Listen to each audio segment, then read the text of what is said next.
Hello everyone, welcome to English Expo with Vishal. तो आप सभी का स्वागत है न्यूज़पेपर सेशन में। और चलिए शुरू करते हैं आज का हमारा न्यूज़पेपर। तो पहले देखेंगे हम न्यूज़, उसके बाद चलेंगे अपने एडिटोरियल की तरफ। तो आज का जो हमारा एडिटोरियल है, जो संपादकीय होता है, वो बेस्ड है, थोड़ा सा पॉलिटिकल है। और बीजेपी, कांग्रेस, इन सबको, वेस्ट बंगाल में क्या हो रहा है, इन सबको मिला करके लिखा गया है। और साथ ही में चेंजेस कैसे होते हैं, चीज़ें वहाँ पर कैसे की जाती हैं पॉलिटिक्स में, और किस वजह से इंडियन कॉन्स्टिट्यूशन को लचीला भी माना जाता है, कठोर भी माना जाता है, इसका आज आपको एग्जाम्पल देखने को मिलेगा। और कैसे एक लॉ को लीगल तरीके से मिसयूज़ किया जा सकता है, वो भी देखने को मिलेगा आपको। तो चलिए पहले हम कवर कर लेते हैं अपने न्यूज़, उसके बाद चलेंगे। तो न्यूज़ जो हमारी पहली आई है, जो कि रिलेटेड है किससे, उत्तराखंड से। पुष्कर धामी है ना, ये पुष्कर सिंह धामी इनका नाम है। और ये क्या है, मीन्स नए चीफ मिनिस्टर बने हैं कहाँ के, उत्तराखंड के। तो इसके पहले है ना, जो रावत साहब थे, उसके पहले एक और थे। तो अब तक क्या हुए कि मीन्स कई लोग लगातार चेंज हो रहे हैं, तो इसकी वजह है। तो इसके ऊपर ही डिटेल में एक आर्टिकल लिखा गया है। आज का जो एडिटोरियल हमने लिया थोड़ा सा आसान भी है। तो लिखा गया कि पुष्कर धामी सॉर्न इन एज उत्तराखंड चीफ मिनिस्टर। मतलब सॉर्न इन का मतलब क्या होता है, शपथ ग्रहण करना। उन्होंने शपथ ली किस रूप में, as Uttarakhand chief minister, Uttarakhand के चीफ मिनिस्टर के रूप में। और he retains earlier ministers in 11 member cabinet. मतलब ही रिटेन्स अर्लियर मिनिस्टर्स, मतलब वही जो पहले वाले मिनिस्टर्स थे, मंत्री थे, उनको शामिल हैं उसी में। 11 मेंबर की जो कैबिनेट थी उसी को, है ना। तो ये उत्तराखंड की न्यूज़ है। नेक्स्ट अगर देखें तो कांग्रेस ने फिर से डिमांड की है किसकी, रफ़ाल, जो हमारा है रफ़ाल डील है, उसको लेकर के। तो प्रॉब कॉल्स फॉर क्या होता है, डिमांड करना। तो Congress calls for probe into Rafale deal. Probe का मतलब होता है जांच करना। तो कांग्रेस ने डिमांड की है कि जांच की जाए रफ़ाल डील जो है उसको लेकर के। उन्होंने बोला है इसके लिए जेपीसी बनाई जाए। जेपीसी का मतलब होता है ज्वाइंट पार्लियामेंट्री कमेटी बनाई जाए और इसके ऊपर जांच की जाए, ये बोला है। नेक्स्ट अगर हम बात करें तो जो हमारे एक सामने सबसे बड़ी समस्या उभर कर आ रही है, हमारे जो डिफेंस सेक्टर है उसके सामने जो सबसे बड़ी समस्या उभर के आ रही है कि ड्रोन से कैसे निपटा जाए। तो उसके लिए कुछ कदम लिए जा रहे हैं, स्टेप्स उठाए गए हैं। तो इसमें बोला गया कि Jammu and Kashmir administration bans drones in Srinagar. तो जम्मू कश्मीर का जो प्रशासन है वो बैन्स लिखा हुआ है, प्रेजेंट इंडेफिनिट में है। मैं आपको ऑलरेडी बता चुका हूँ कि जो हेडिंग्स होती हैं वो प्रेजेंट इंडेफिनिट में ही लिखी जाती है, मीनिंग भले ही क्यों पास्ट की ना हो, क्यों ही ना हो। तो जम्मू कश्मीर के जो प्रशासन ने क्या बैन कर दिया है, ड्रोन्स, कहाँ, श्रीनगर में। साथ ही में एक और बोला है कि पीपल हैविंग लोग हैं, हैविंग क्या, कि उनके पास है क्या, यूएवी क्या है, आपका ये अनमैन्ड एरियल व्हीकल है ना, वही अनमैन्ड एरियल व्हीकल मतलब drone should deposit at the police stations. कि अगर उनके पास है ड्रोन वगैरह तो वो जा कर के कहाँ जमा कर दें, पुलिस स्टेशन में जाके, नहीं तो फिर जानते ही लीगल एक्शंस लिए जाएंगे। तो ये न्यूज़ हमारे श्रीनगर की हो गई, जो इम्पोर्टेंट न्यूज़ थी। और domestic air traffic sees steady improvement, है ना, कि जो किसकी एयर की बात कर रहे हैं, मीन्स जो फ्लाइट हैं उनकी बात की जा रही है कि डोमेस्टिक एयर जो है ट्रैफिक सीज स्टडी, मतलब स्टडी का मतलब स्लो, लेकिन कॉन्टिन्यूएशन में इम्प्रूवमेंट धीरे धीरे देखने मिला है। और लोग paper booking tickets well in advance, तो लोग भी एडवांस में भी टिकट बुक कर रहे हैं। तो ये बंद क्यों था, सभी को पता, कोविड-19 की जो सेकंड वेव थी उसी के चलते। आगे बोला गया कि तालिबान कैप्चर सेवरल डिस्ट्रिक्ट्स इन अफ़गानिस्तान। मैं आप साथ ही में हम पिछले वाले जो आर्टिकल हैं उनमें हमने कई बार डिस्कस भी किया हुआ है कि एक अमेरिका की एक डिफेंस सेक्टर में रिपोर्ट जारी की गई थी। उसमें ये बोला गया था, हर 4 साल पर रिपोर्ट जारी की जाती है, उसमें बोला गया था कि आने वाले 4 सालों में क्या होगा, इंडिया और पाकिस्तान का बहुत बड़ा वॉर होगा। और इसकी वजह क्या होगी, अफ़गानिस्तान, क्योंकि उसमें क्या है कि मीन्स पहले ही अगर हम बात करें, डोनाल्ड ट्रंप ने समय रखा था, डेडलाइन रखी कि हम अपनी सेनाएं वहाँ से बुला लेंगे वापस। और इसी के नक्शे कदम पर चलते हुए जो बाइडेन ने भी अपनी सेनाएं उन्होंने शुरू कर दी हैं बुलाना वापस। और उसके चलते क्या हुआ, वहाँ की जो तालिबान है ग्रुप है, एक सरकार के पैरेलल में चलती है ना, सरकार चलाई जाती है एक्सट्रीमिस्ट के द्वारा, जो कि तालिबान है। तो तालिबान ने क्या किया, तालिबान कैप्चर सेवरल डिस्ट्रिक्ट्स इन अफ़गानिस्तान, तो कई सारे डिस्ट्रिक्ट्स को कैप्चर कर लिया है। और इसका प्रभाव क्या रहेगा इसका प्रभाव ये रहेगा कि जब तालिबान कैप्चर कर लेगा तो तालिबान के संबंध बनते हैं पाकिस्तान से बड़े अच्छे बनते हैं। तो इससे ये होगा कि जो बहुत सारे टेररिस्ट ऑर्गेनाइजेशंस हैं, जैश ए मोहम्मद है ना, कि लश्कर तैयबा, बहुत सारे, ये सब एक्टिव हो जाएंगे। और जब ये एक्टिव होंगे है ना, मीन्स आईसिस है वो एक्टिव हो जाएगी। जब एक्टिव हो गए तो बहुत सारे अटैक्स होंगे। तो ये सबसे बड़ा मीन्स मुद्दा निकल के आ सकता है। नेक्स्ट बात करें तो union wants true valuation of HCP mills, है ना, कि मिल्स इन असम। तो कह रहे हैं कि जो यूनियन गवर्नमेंट चाहती है क्या हो कि ट्रू वैल्यूएशन हो। वैल्यूएशन का मतलब वैल्यू मिले किसको, HCP है ना, HCPC का मतलब HPC है। असम यह है का नाम क्या है पूरा, हिंदुस्तान पेपर कॉरपोरेशन है ना, ये है। उसकी बात करें उसका ट्रू वैल्यूएशन हो मतलब मूल्यांकन किया जाए, मूल्य उसका निर्धारण किया जाए। तो ये तो मेन न्यूज़ थे। एक और वर्ल्ड इस लेवल पर देख लें, अगर हम अंतर्राष्ट्रीय न्यूज़ की बात करें तो at least 45 dead, dozens injured as military plane crash in Philippines में क्या हुआ है कि एक प्लेन क्रैश हुआ है, उसी चलते कौन सा मिलिट्री वाला, 45 लोग की कम से कम मौत हुई है और डजन्स घायल हो गए हैं। ये फिलीपींस है ना। तो मेरा आपसे आज का क्वेश्चन है कि फिलीपींस की कैपिटल क्या है, करेंसी क्या है, आप कमेंट सेक्शन में आंसर ज़रूर करिएगा, है ना। फिलीपींस की कैपिटल और करेंसी। तो ये आज की हमारी मेन न्यूज़ थी, हमने जो डिस्कस की। अब हम चलते हैं अपने एडिटोरियल की तरफ और देखेंगे कि कैसे उत्तराखंड में चीज़ें जो हैं समीकरण चेंज हो रहे हैं, सरकार वर्तमान में जो है वो क्या कर रही है और क्यों कर रही है ऐसा, है ना, कि जब वो मतलब कि ऐसा क्यों किया जा रहा है ज़बरदस्ती चीज़ें। तो उन चीज़ों के बारे में डिटेल में डिस्कस करके, टफ़ नहीं है, इजी है। तो इसी वजह से हम क्या करते हैं, कभी टफ़ लेते हैं, कभी इजी होता है, कभी इंटरनेशनल रिलेशंस को लेकर होता है, एजुकेशन के ऊपर होता है, कभी सोशल इशूज़ के ऊपर लिखा जाता है। तो हम अलग अलग तरह से आर्टिकल पढ़ते हैं ताकि हमारी जो स्टाइल हो एक्लेक्टिक हो, थोड़ा डाइवर्सिफाई हो, तो हम चीज़ों को अलग अलग नज़रिए से देख पाएँ, उनको सीख पाएँ, है ना। तो चलिए शुरू करते हैं। अब सबसे बड़ा एक वर्ड मैं आपको बता दूं कि इंग्लिश में हम जब बात करते हैं तो उस वर्ड का नाम है सटायर। क्या नाम है, SATIRE, सटायर इसको बोलते हैं। हिंदी में बोलें तो व्यंग्य करना होता है ना। तो इसको बोला क्या जाता है, सटायर को व्यंग्य करना। और व्यंग्य का मतलब क्या होता है कि आप कहते कुछ और मीनिंग उसका कुछ और होता है ना, तो उसी को व्यंग्य बोला जाता है। तो एक तरह से एक सटायर किया गया है। और जो ऊपर वर्ड आपको लिखा गया है ना, कोविड शील्ड, बात हो रही पॉलिटिक्स की, तो कोविड शील्ड कैसे हो गया, है ना। तो अब इसका मैं मतलब भी आपको बता दूं क्या है कोविड शील्ड। हम महामारी से लड़ने के लिए जिनको कोरोना ना हो तो हम पहले क्या करते हैं, प्रिकॉशन लेते हैं। तो प्रिकॉशन के तौर पे किसको लेते हैं, कोविड शील्ड, कोई वैक्सीनेशन लेते हैं, तभी ताकि आने वाले फ्यूचर में अगर मान लो हमको चांसेस रहे कोविड-19 होने के, तो हमको उससे प्रतिरक्षा मिल सके, है ना।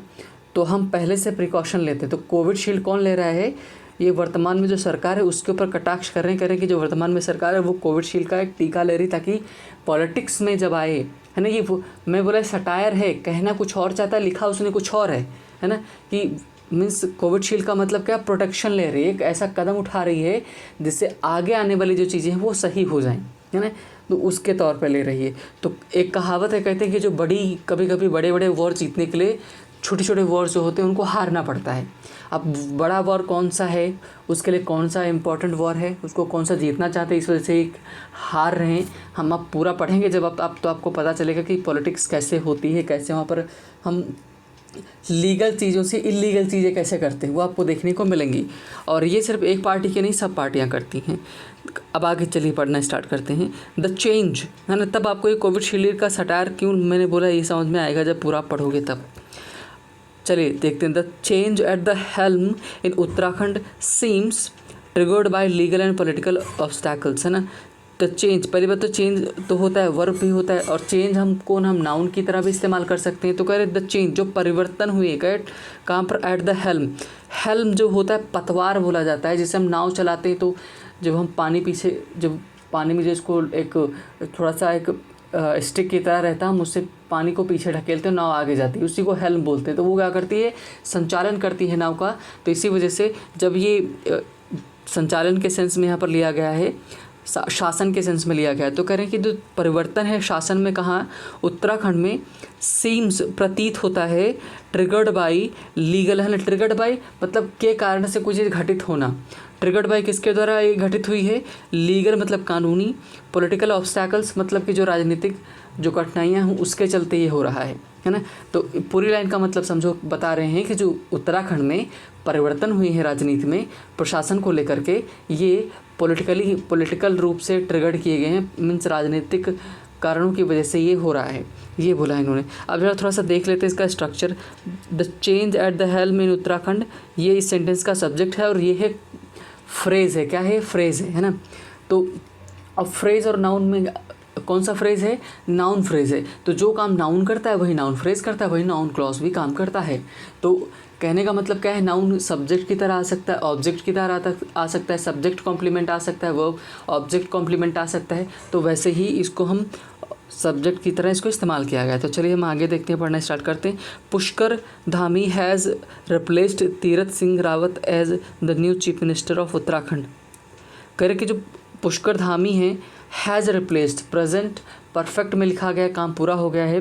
तो पुष्कर धामी ने क्या रिप्लेस कर दिया है ना, बदल दिया है, उनकी जगह पर खुद आ गए हैं। कौन, किसकी जगह पर आ गए, तीरथ सिंह रावत की जगह पर, है ना। एज के रूप में, किसके, new chief minister of Uttarakhand, Uttarakhand के नए चीफ मिनिस्टर के रूप में, है ना, पुष्कर धामी ने रिप्लेस कर दिया है किसको, तीरथ सिंह रावत को। आगे देखते हैं। The second change of guard का मतलब जो रखवाला है, और रखवाला का मतलब सीएम वहाँ की बात कर रहे हैं। कह रहे कि द सेकेंड चेंज, जो सेकेंड बार हो रहा है, देख रहे हैं आप, सेकंड के पहले सेकंड, थर्ड, फोर्थ, फिफ्थ ये जब आते हैं तो इनके पहले द लगाना जरूरी होता है, इस चीज़ का ध्यान रखेंगे। In the second change of guard the state with in 4 months, मतलब 4 महीनों के अंदर अंदर, विद इन आ रहा है ना, विद इन ये प्रापोजिशन है, और विद इन जब लगता है तो इन होता है, विद इन होता है, इन का मतलब भी अंदर होता है। जैसे मैंने बोला इन 4 months मतलब 4 महीने में, तो कभी कभी इनमें क्या होता है ना कि हम बाहर भी थोड़ा सा 4 महीने के चले जाते हैं, लेकिन जब विद इन आता है तो हम एम्फेसाइज करके बोलते हैं कि नहीं 4 महीने के अंदर ही अंदर। तो कह रहे कि 4 महीने के अंदर ही अंदर क्या देखने को मिल रहा है, सेकेंड गार्ड चेंज हुए, मतलब सेकेंड वहाँ के मुख्यमंत्री बने हैं, तो बदले हैं। मतलब कि एक देखा जाए तो एक लीगल तौर पर हुए थे, उसके बाद तीरथ सिंह, है ना, रावत आए, उसके बाद ये धामी सिंह आए हैं, है ना, पुष्कर सिंह धामी आए हैं। आगे देखते हैं। बोला गया है mister Rawat was not a member of the state legislature. Main सबसे बड़ी यही थी, है ना, कि आपको अगर मुख्यमंत्री बनना है तो आप मेंबर होने चाहिए, मीन्स स्टेट जो लेजिस्लेचर है उसके, है ना, जो मतलब जो एक दो आपके होते, जैसे केंद्र में अपर हाउस लोअर हाउस होता है, इन द सेम वे क्या होता है, राज्य में भी लोअर हाउस और अपर हाउस होता है। जब केंद्र में होता है कौन होता है, जिसको हम बोलते हैं लोअर हाउस को लोकसभा बोलते हैं, अपर हाउस को राज्यसभा बोलते हैं। इसी तरह से जब हम क्या आते हैं स्टेट में आते हैं तो वहाँ पर हमको 2 हाउस मिलते हैं, हर स्टेट में नहीं लेकिन कुछ में ज़रूर है ना। तो वो कितने में अगर आप चाहें तो आप कमेंट सेक्शन में आंसर कर सकते हैं पता करके। तो जब हम राज्य में आते हैं तो 2 सदन हमको कौन से मिलते हैं, है ना, आपको मिलेगा एक असेंबली मिलेगा, है ना, और दूसरा क्या मिलेगा, मीन्स स्टेट असेंबली जिसको बोलते हैं, और स्टेट काउंसिल बोलते हैं। स्टेट काउंसिल विधान परिषद, और अगर लेजिस्लेचर की बताएं विधान सभा होती है ना, तो विधानसभा के क्या होना चाहिए, स्टेट लेजिस्लेचर है उसके आपको क्या होना चाहिए, मेंबर होना चाहिए। मतलब आप एमएलए हो, ये आप कंफर्म होना चाहिए। अब मेंबर ऑफ क्या होना चाहिए, मेंबर ऑफ लेजिस्लेटिव असेंबली के आप होने चाहिए मेंबर, तभी आप क्या बन सकते हो, सीएम बन सकते हो। और नहीं है तो आगे बता रहे हैं, mister Rawat was not member of state legislature and would have had to be elected an MLA if he were to continue in office beyond 6 months। करे ऑफिस बियॉन्ड 6 month, ये अगर 6 महीने से परे, 6 महीने के बाद भी अगर आप ऑफिस को अपने पास रखना चाहते हैं, मतलब आप मुख्यमंत्री बने रहना चाहते हैं, तो आपको क्या होना चाहिए था, एमएलए होना चाहिए था। किसका, स्टेट लेजिस्लेचर का, तभी आप हो सकते हो। तो इन्होंने बोला है कि जो कि ये तीरथ सिंह रावत नहीं थे। देखें अगर हम अगर बात करें करके would have had to be elected an MLA, मतलब इनको किया जाना था। ये सेंटेंस कैसा है, कॉम्प्लेक्स सेंटेंस में आता है, कंडीशनल सेंटेंस है उसका पार्ट है। और कंडीशनल सेंटेंस में ये कौन सा है, चौथा वाला है ना, हाइपोथेटिकल वाला। ही के बाद देखो वर लगा है ना, तो आप पूछोगे एग्जाम में भाई ही के साथ वर कैसे आ सकता है, ही के साथ तो वॉज आता है। तो यहीं पे आपका ये एक्सेप्शन है, ध्यान रखेंगे। ही के साथ वर भी आ सकता है, कब, जब सेंटेंस हमारा हाइपोथेटिकल हो तब, है ना। हाँ, जब इमेजिनेशन पर बेस्ड हो, क्योंकि वर्तमान में अगर जिसकी बात करें इसको बदला नहीं जा सकता है। जो ये एमएलए की बात कर रहे हैं, कह रहे कि ही, यहाँ से आप पढ़े, if he were to continue in the office beyond 6 month, अगर इनको 6 महीने से ज़्यादा कंटिन्यू करना था ऑफिस में मुख्यमंत्री के रूप में, तो ही वुड हैव, ही लिखा नहीं है लेकिन आप मान के चलें, he would have had to be elected an MLA, तो इनको किया जाना था एमएलए के रूप में नियुक्त, है ना, मतलब होना चाहिए, लेकिन संभव नहीं था, है ना। आगे संभव था लेकिन इलेक्शन कराते तब, लेकिन अब वर्तमान तो बिल्कुल में भी नहीं, संभव नहीं है। आगे, the BJP has put out a narrative of legal limbo to explain the change. अब भैया ऑब्वियसली जब आप 4 महीने में दूसरी बार बदल रहे हैं, मतलब तीसरे एक तरह से देखा जाए तो सीएम आ रहे हैं, है ना, तो क्वेश्चन तो पूछे जाएंगे ना कि भाई क्यों आपने चेंज किया। तो बीजेपी ने क्या, BJP has put out, put out का मतलब बुझाना भी होता है, पुट आउट का मतलब उत्पन्न करना भी होता है। बीजेपी ने क्या उत्पन्न किया, ए नैरेटिव। नैरेटिव क्या होता है, अगर आपने ध्यान दिया हो तो राजनीति वगैरह में क्या बोलते हैं कि ये सरकार ये नैरेटिव बना रही है ना, कांग्रेस ये नैरेटिव दे रही है। नैरेटिव का मतलब होता है एक कहानी होती है, कथा होती है, एक मुद्दा होता है जिसके सहारे आप इलेक्शन जीतते हैं। तो इन्होंने एक कहानी क्या बताई, कथा क्या बताई है, लीगल लिम्बो। लीगल का मतलब कानूनी, लिम्बो का मतलब क्या होता है, एक अनिश्चित स्थिति जो बनी है वो बताया है। टू एक्सप्लेन द चेंज, की परिवर्तन क्यों हुआ, इस वजह से इन्होंने बताया है। अब आगे वो क्या बताया है, claiming that it had become impossible for him to be elected an MLA within the 6 month time frame. तो जब बीजेपी से पूछा गया तो बीजेपी ने बोला कि क्लेमिंग, घोषणा करते हुए, ये अगर आप ग्रामेटिकल प्रोफाइल की बात करो तो ये जेरेंड है ना, कि क्लेम करते हुए, क्या क्लेम करते हुए, that it had become impossible for him to be elected as an MLA within 6 month time frame, मतलब कि 6 मंथ 6 महीने के जो टाइम फ्रेम होता है के अंदर ही अंदर। तो राइटर ने बोला, जब बीजेपी से पूछा, राइटर कह रहा है कि जब बीजेपी से पूछा गया कि आपने ऐसा क्यों किया, तो उन्होंने जवाब दिया कि मिस्टर रावत को 6 महीने के अंदर एमएलए बनाना क्या था, मुश्किल था, संभव नहीं था, इम्पॉसिबल था, है ना। अब देखो एमएलए लिखा हुआ है, तो देखो अगर आप पूछा जाए आर्टिकल की हम बात करें अगर आर्टिकल की, तो एम तो हमारा किससे स्टार्ट होता है, अगर आप देखो एम, तो ये हमारा क्या है कि कॉन्सोनेंट है, क्या है, कॉन्सोनेंट, है ना। तो कॉन्सोनेंट के पहले एन कैसे आ सकता है, तो इस चीज़ का ध्यान रखेंगे। हम साउंड पे फोकस करते हैं, ना कि कॉन्सोनेंट कोई लेटर पे फोकस करते हैं। तो अगर आप इसको लिखोगे MLA, तो देखो यहाँ पर एम लिख के आ रहा है, यानी कि ए लिख के आ रहा है, तो ए है साउंड में, तो इसी वजह से एन का इस्तेमाल किया गया है, इस चीज़ का ध्यान रखेंगे। तो कह रहे कि MLA के रूप में इनका नियुक्त किया जाना संभव नहीं था। Mister Rawat said in exit statement, मतलब कि जब ये इन्होंने रेजिग्नेशन के तो जब इनका हो रहा था तो एक स्पीच दी जाती थी प्रेस कॉन्फ्रेंस में, तो mister Rawat said in an exit statement that, मतलब अपने एक एग्जिट स्टेटमेंट में इन्होंने क्या बोला, ये बताया कि वेर वी आर, हाँ, गिवन, जैसा कि हम जानते हैं, गिवन का मतलब जैसा कि दिया गया, जैसा कि हम जानते हैं, the constitutional crisis I felt it was right for me to resign, है ना, कि कॉन्स्टिट्यूशनल क्राइसिस का मतलब कि संवैधानिक जो संकट उत्पन्न हुआ है ना, कि तो आई फेल्ट, तो खुद ही कह रहे हैं कि मुझे ऐसा लगा कि मुझे रिज़ाइन कर देना चाहिए, है ना, कि I was to right for, मतलब मैं सही था, टू रिज़ाइन मतलब कि रिज़ाइन करने के लिए, तो इस वजह से इन्होंने रिज़ाइन कर दिया। He went on to add, मतलब और आगे वो बताते गए, ऐड करते गए, bypolls could not be held because of कोविड-19, है ना, कि यही तो मेन सबसे बड़ा गेम है, कि ये लाइन बनवाना चाहते थे साहब से, है ना, बस यही हो गया।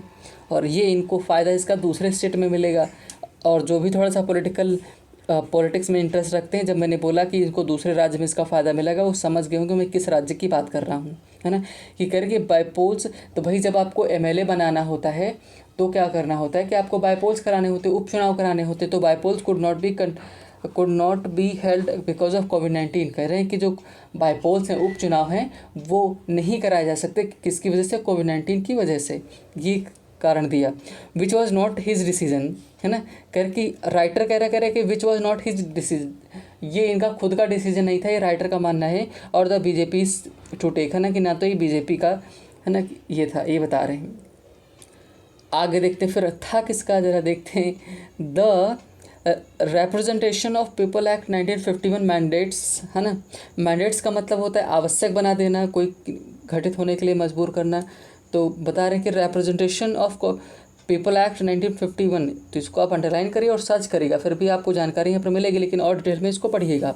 पीपल एक्ट 1951 मैंडेट्स मतलब कि जरूरी बना देता है that by polls for any vacancy should be held within 6 months of the vacancy arising, है ना, कि अगर कोई वैकेंसी अराइजिंग का मतलब वैकेंसी खाली होती, कोई भी एमएलए वगैरह खाली होता है, या चाहे हम राज्य की बात करें या फिर हम केंद्र की बात करें, कहीं भी वैकेंसी खाली होती है तो 6 महीने के अंदर इलेक्शन कराना होता है। ये जो पीपल एक्ट 1951 है रिप्रेजेंटेशन का, वो बताता है। प्रोवाइडेड का मतलब बशर्ते, है ना, शर्त ये है that reminder of the term is not less than 1 year। कह रहे हैं कि रिमाइंडर मतलब कि जो बशर्ते शर्त ये होनी चाहिए कि जो ऐसा कहीं ना हो कि 1 साल से कम का समय बचा हो। 1 साल से कम का समय, मान लो कि पूरा एक टेन्योर कितने 5 साल का होता है, तो मान लो 4 साल हो गए, अगले साल 1 साल बचा, तो उसमें इलेक्शन करा तो फिर नहीं कराए जाने चाहिए। ये बता रहे हैं कि मतलब कि 1 साल से कम नहीं होना चाहिए टेन्योर ख़त्म होने में, तब बता रहे हैं। आगे देखते हैं, है ना, आगे देखिए। और the election commission of India and, साथ ही में इन्होंने बताया centre do not clarify that the holding that by poll in that timing mainframe is difficult, है ना, या फिर कहीं ऐसा ना हो कि मतलब कि इलेक्शन कमीशन बोले या सेंटर बोले कि डिफ़िकल्ट है, इलेक्शन नहीं कराया जा सके, तब ऐसा हो सकता है कि हो सकता है इलेक्शन ना कराया जाए, लेकिन इलेक्शन कराया जाना है अगर नॉर्मल सिचुएशन रहती है तो। The act does not bar bypoll even when remaining term of the assembly is less than 1 year। कह रहे कि जो ये एक्ट है ना, ये इस बात से भी नहीं रोकता है, बाईपोल को नहीं रोकता है कि अगर ये 1 साल से भी कम का समय बचा है टेन्योर पूरा होने में, तो वो नहीं रोकता है। दो यद्यपि it becomes optional in that case, करें, लेकिन इस केस में ये ऑप्शनल हो जाता है, वैकल्पिक हो जाता है कि उनका मन हो इलेक्शन कमीशन का तो कराए, नहीं तो ना कराए, ये हो सकता है। आगे इन्होंने बताया इन द पास्ट, करें कि अगर हम भूत की बात करें, भूतकाल की बात करें, बीते समय की बात करें, the election commission has conducted by polls of assemblies that had less than 1 year of life remaining. करें कि हमारे पास्ट में अगर हम खंगाल कर देखें तो हमको कई सारे ऐसे एग्जाम्पल मिले हैं जहाँ पर इलेक्शन कमीशन ऑफ इंडिया ने 1 साल से कम का टेन्योर बचा था, तभी भी उसने इलेक्शंस कराए हैं, बाय पोल्स कराए हैं, है ना। ध्यान रखिएगा, बाय पोल से उपचुनाव हैं, चुनाव नहीं है। इट ऑल्सो रिमेन्स अनक्लियर, कह रहे हैं कि ये भी अस्पष्ट रहता है whether the election commission decided not to conduct bypoll through the 2 vacant seats in Uttarakhand as assembly on account of कोविड-19 और एनी अदर रीज़न। देखो, इसको राइटर ने ऐड किया, यही सबसे इंपॉर्टेंट है ना। ये कह रहे हैं कि कहीं ये भी साफ साफ क्लियर नहीं है कि इलेक्शन कमीशन ने डिसाइड किया कि बाय पोल्स कंडक्ट नहीं कराए जाएंगे उत्तराखंड में जो 2 सीटें खाली हैं, है ना, एक कोविड-19 की वजह से या कोई और रीज़न है ना। अब इसका आपको इस आंसर मिलेगा कि बड़ा इंटरेस्टिंग सा जवाब है, मतलब राइटर देखो कहना क्या चाहता है, कहाँ से कहाँ लेके जा रहा है, ये आपको यही स्टाइल होती है लिखने की जिसको बोला जाता है ना। चलिए देखते हैं क्या है।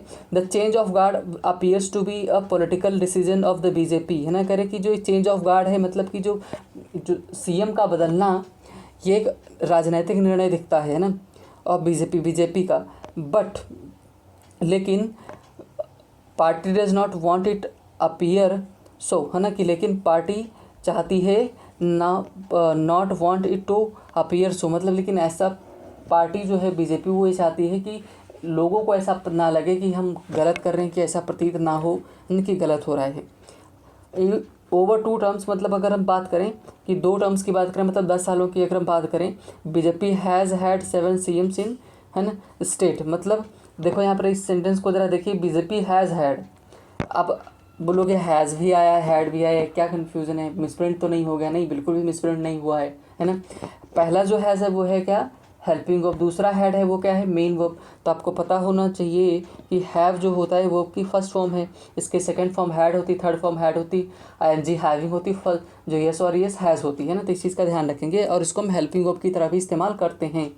तो कह रहे कि 10 सालों में अगर देखें हम बीजेपी के, तो क्या हुआ है कि कितने 7 मिनिस्टर्स चेंज हुए हैं, है ना, स्टेट में, राज्य में। आगे देखें अगर, for all it's claimed mastery over the matters political, है ना, करें कि इनकी जो मास्टरी है किस में, ओवर मैटर्स, की इन सब मुद्दों पर पॉलिटिकल है, वो क्या है, राजनीतिक है।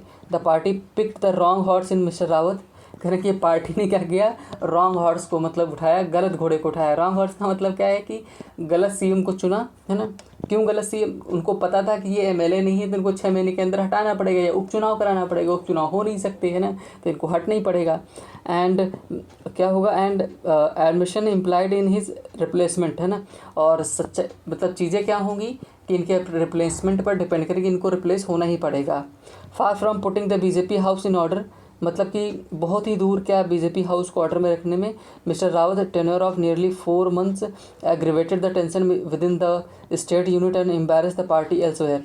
कह रहे कि ये जो 4 महीने का इनका टेन्योर रहा ना, इसी में इन्होंने एग्रीवेटेड का मतलब सिचुएशन बढ़ गई, टेंशन बढ़ गई विद इन द स्टेट, है ना, यूनिट में, और बहुत पार्टी को कहीं और एम्बेरस होना पड़ा, है ना, कि मतलब शर्मिंदा होना पड़ा। While a political party can run its affairs as its deems appropriate, मतलब करें एक पॉलिटिकल पार्टी है ना, वो अपने अफेयर्स को चला सकती है जैसे इसको प्रतीत होते हैं। Backing up its decision with the speculation on how the election commission of India might act creates unhealthy fog around the institution which has had to deal with the similar situations elsewhere too. अब देखो यही line सबसे बड़ी important है, इसको ध्यान से पढ़िएगा। करें कि मतलब पॉलिटिकल पार्टी जो है अपने मुद्दे तो कहीं और भी चला सकती है, साथ ही में कैसे कर सकती है कि वो समझती है कि इलेक्शन कमीशन आने वाले फ्यूचर में कैसे निर्णय ले सकता है, अनुमान स्पेकुलेशन लगा करके, सोच समझ करके उसी तरह से पार्टी ने क्या किया, डिसीजन क्रिएट किया है। कहीं ऐसा ना हो कि इलेक्शन कमीशन उनके सामने समस्या खड़ी कर दे, है ना। अब मैं आपको क्लियर ही कर दूं कि किसकी ये बात कर रहे हैं। ये बात कर रहे हैं किसकी, वेस्ट बंगाल की। वेस्ट बंगाल में अगर ये उत्तराखंड में बाईपोल्स कराते हैं तो इनको, है ना, आगे लिखा भी हो, पहले वहीं से पढ़ लेते हैं। करें कि वेस्ट, करें सिमिलर सिचुएशन कहीं और भी ऐसी है, कहाँ है वो बता रहे हैं आपको। West Bengal chief minister Mamata Banerjee who is not member of state assembly, क्योंकि ये ममता बनर्जी जी है ना, तो ये गई है हार कहाँ से, नंदीग्राम से, तो ये अपनी सीट हार गई थी, तो ये तो एमएलए बची नहीं। तो जब ये एमएलए नहीं हैं तो ये क्या मीन्स 6 महीने से ज़्यादा क्या ये चीफ मिनिस्टर बन नहीं सकती हैं। अगर बनना है इनको तो फिर एमएलए बनना पड़ेगा, बाईपोल होने चाहिए, उपचुनाव होंगे, है ना। तो सबसे बड़ा मेन इशू वही है।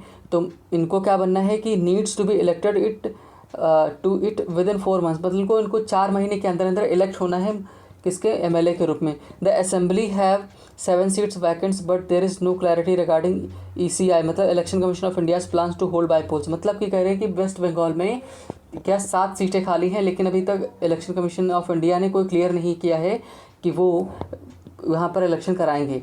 फॉर इट्स ओन रेपुटेशन, है ना, to demonstrate fairness in the conduct and the timing of election, the election commission of India must explain its thinking regarding pending bypolls, है ना। कह रहे कि मतलब चीज़ें सब एकदम फेयर दिखें, कहीं कुछ भी गलत ना दिखे, इसीलिए तो सबसे बड़ा मेन गेम किया गया है ना। उत्तराखंड में इन्होंने बाईपोल्स कराए नहीं है, कारण क्या दिया है, कोविड-19। तो ये उत्तराखंड में क्या कर रहे हैं, एक गेम हार रहे हैं, है ना। गेम हार क्या रहे हैं कि सिर्फ उसको सीएम को चेंज कर रहे हैं। तो जब उत्तराखंड में इलेक्शन नहीं कराए हैं इन्होंने, तो वेस्ट बंगाल में भी नहीं कराएंगे, और जब वेस्ट बंगाल में इलेक्शन नहीं होंगे तो ममता जी को अपनी कुर्सी छोड़नी पड़ेगी। वही वो चाहते हैं, कौन, बीजेपी चाहती है ना। तो ये सबसे बड़ा गेम हो रहा है। तो ये राजनीति है। मतलब आप सोचो कहाँ तक सोच के लीगल तरीके से अनलीगल चीज़ें, इलीगल चीज़ें कैसे की जा सकती हैं। The pandemic has raised unprecedented challenge in the management of the elections, है ना। अब देखो वही बात आ गई कि पैंडमिक ने, महामारी ने खड़ा कर दी है एक अलग तरह के ही चुनौतियाँ किसके सामने, इलेक्शन के सामने। That election commission has to adopt it, जो कि जिसको मानना पड़ेगा इलेक्शन कमीशन को, है ना।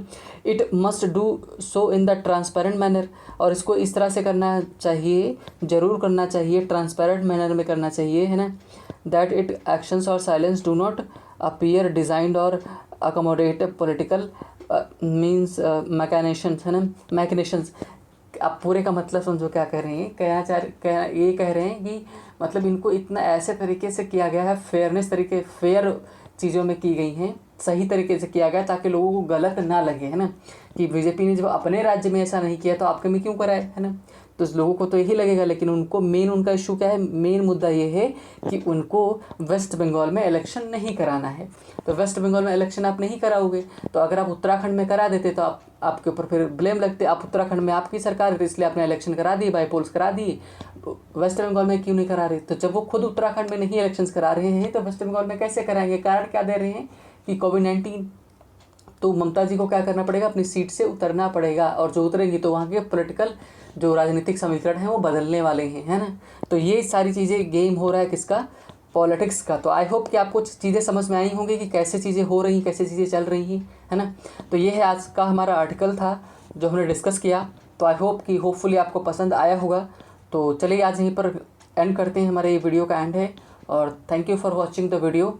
एंड अगर आपको पसंद आया तो आप जुड़े रहने के लिए सब्सक्राइब कर सकते हैं और लाइक कर सकते हैं। Bye bye, take care.